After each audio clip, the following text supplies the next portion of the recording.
ETF index mutual funds నేర్చుకుని stock మార్కెట్లో రాణించాలనుకుంటున్నారా? వెంటనే ఈ నెంబర్కి కాల్ చేయండి.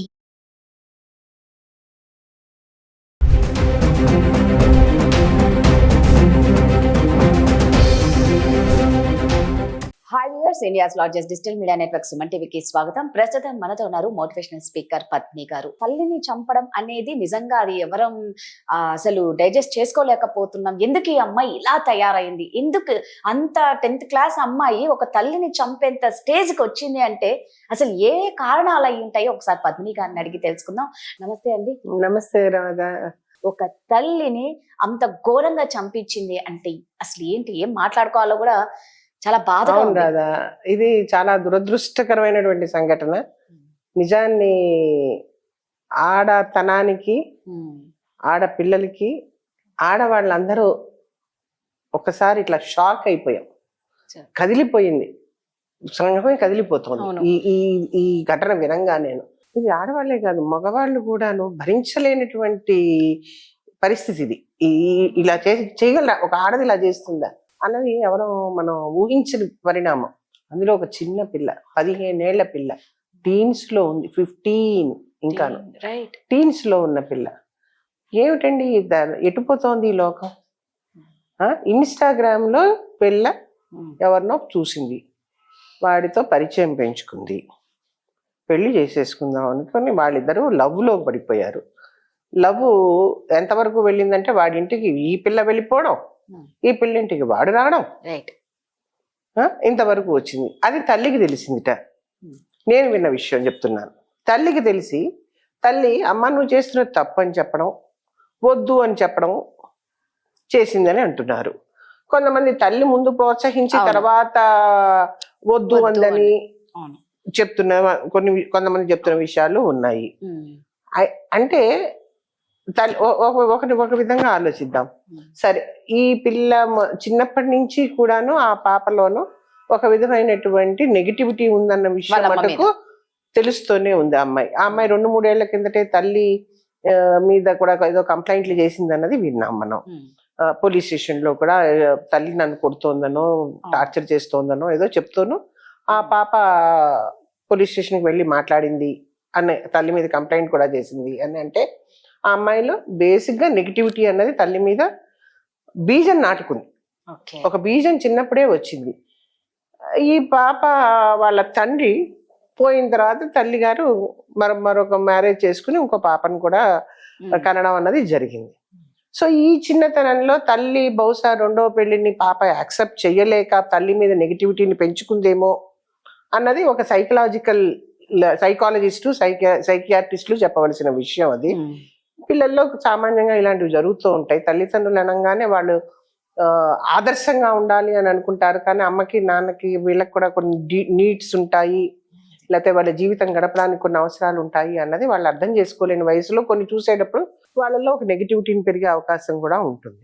రెండోది వాళ్ళ చుట్టూ ఉన్న వాతావరణం, వాళ్ళు పెరుగుతున్న వాతావరణం, వాళ్ళు ఎటువంటి ఏరియాలో ఉన్నారు, ఎలా స్పందిస్తున్నారు, వాళ్ళ చేతుల్లో ఏముంటున్నాయి అన్నది కూడా చూడని రోజులు ఈ రోజు.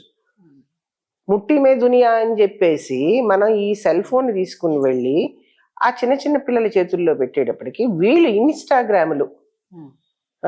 ఇన్స్టాగ్రామ్తో నీకేం పని? 15 ఏళ్ల పిల్లకి ఇప్పుడు ఇన్స్టాగ్రామ్లోకి వెళ్ళడమే కాకుండాను దాని మీద టైం స్పెండ్ చేసి ఒక బాయ్ ఫ్రెండ్ని క్రియేట్ చేసుకుని వాడితో అచ్చట్లు ముచ్చట్లు మాట్లాడడము, ఆఖరికి ఏ స్టేజ్ అంటే వెంటనే వెళ్ళి వాడి మీద లవ్, వాళ్ళ ఇంటికి పారిపోయి వెళ్ళిపోవడం, మళ్ళీ వాళ్ళ తల్లి వెళ్ళి తీసుకుని వచ్చి పోలీస్ కంప్లైంట్ ఇచ్చి పోలీసులు వెళ్ళి పట్టుకున్నారట అమ్మాయిని, తీసుకొచ్చినప్పటికీ ఈ అమ్మాయి మనస్సు ఇంకా ఆ పిల్లాడి మీదే ఉంది. ఫైన్, అంతవరకు బాగానే ఉంది. కానైతే మొన్నాడు సమ్ DNA టెస్ట్ లో ఏవో ఆ పిల్ల మీద కొన్ని ఇది చేద్దాము అన్న దీని మీద ఉండేటప్పటికి తన లవ్కి తల్లి ఒక అడ్డుగోడ అనుకుంది. తల్లి ఏ రోజు పిల్లలకి అడ్డుగోడ అవ్వదు. తల్లి మంచి చెప్తుంది, వింటే అది అడ్డుగోడగా అనిపించదు, అది ఒక పరిధిలాగా అనిపిస్తుంది, అది ఒక వారధిలాగా అనిపిస్తుంది పిల్లలకి. అది వినకుండాను నాకు కావాల్సింది ఆ గోడ వెనకాలే ఉంది అని అనుకుంటే ఇది అడ్డుగోడ కిందే కనిపిస్తుంది. కరెక్ట్. ఈ సముద్రం నదిని దాటడానికి ఒక వారధి కావాలి. ఆ వారధి లాగా తల్లి ఒక వారధి వేస్తుంది. వద్దమ్మా నువ్వు అటు వెళ్తే కనుక అక్కడ లోతుంది, నువ్వు అటు వెళ్ళకు అని చెప్పడానికి ప్రయత్నం చేస్తుంది. కానీ పిల్లకి అది నచ్చలేదు. నచ్చకుండాను ఇన్స్టంటేనియస్ గాను ఏంటండి రాదా, ఇన్స్టాగ్రామా, ఇన్స్టెంట్ లవ్వా, ఇన్స్టెంట్ ఇన్స్టెంట్ ప్రేమ, instant love, instant marriage, instant divorce, instant ఆఖరికి ఇన్స్టెంట్ గా డెత్ కూడా చేసేయగలరా? తల్లిని చంపేస్తారా? ఏంటండి ఎటుపోతుందండి ఈ లోకం? ఏమి ఇది ఎంతాను? ఏం ఆటలా మనిషిని చంపడం అంటే పిల్లలు? తల్లిని చంపడం అన్నది ఏనా ఎక్కడైనా విన్నామా అసలు ఎక్కడైనా? ఇది చాలా అంటే చాలా దురదృష్టకరమైన సంఘటన. అండ్ తల్లిదండ్రులు అందరం మనందరం మేల్కోవాల్సింది ఒకటే ఉందండి, పిల్లల చేతిలో ఏ వస్తువు ఉంది, వాళ్ళు ఏం చేస్తున్నారు, దాని మీద కొంత ఫోకస్ పెట్టండి. అందరు తల్లిదండ్రులు, అబ్బాయి అవ్వచ్చు అమ్మాయి అవ్వచ్చు, అందరం మనం వాళ్ళ ఆ పెరిగే వయసులో వాళ్ళ మనసుల మీద కలుగుతున్న రిపర్కేషన్స్, ప్రతి వస్తువుకి మంచి ఉపయోగాలు ఉంటాయి, ఉపయోగం లేకుండా కూడా ఉంటుంది. సెల్ ఫోన్లు నేర్చుకుని ఐఏఎస్లు పాస్ అయిన వాళ్ళు ఉన్నారు, ఇలా పాడైపోయి చంపేస్తున్న వాళ్ళని కూడా చూస్తున్నాం. ఇలా కాదు, మనమే వాళ్ళని ఒక మీద వాళ్ళ చేస్తున్న పని మీద ఒక దృష్టి పెట్టి వాళ్ళకి చిన్నప్పటి నుంచి మనం ఒక ఇది నేర్పించాలి. ఫస్ట్ బడి ఏదండి? తల్లి. తల్లి తల్లి తల్లి ఒడి, తల్లి ఇంట్లో ఇల్లే ఒక బడి, తండ్రి ఒక గురువు ఇంట్లో. ఇది వదిలేసి మనం మన ఉద్యోగాలను మన దీనినో వెళ్ళిపోయి తల్లి చాటుగా ఉండవలసిన పిల్లల్ని సెల్ చాటుగా చేస్తే వాళ్ళు సెల్లులో ఏం చూస్తే అదే కరెక్ట్ అనుకుంటున్నారు. కరెక్ట్ గా చెప్పారు. తల్లి చాటు పిల్లలు కాస్త సెల్లు చాటు పిల్లలు అయిపోయారు.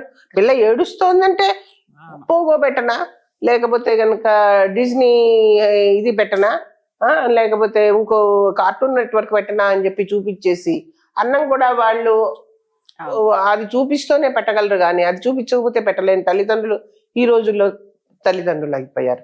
నిజమే, రాముడికి కూడాను చందమామని చూపించి పెట్టింది కౌసల్య, అప్పుడు కథలు చెప్పారు, కానీ తల్లి చెప్పింది.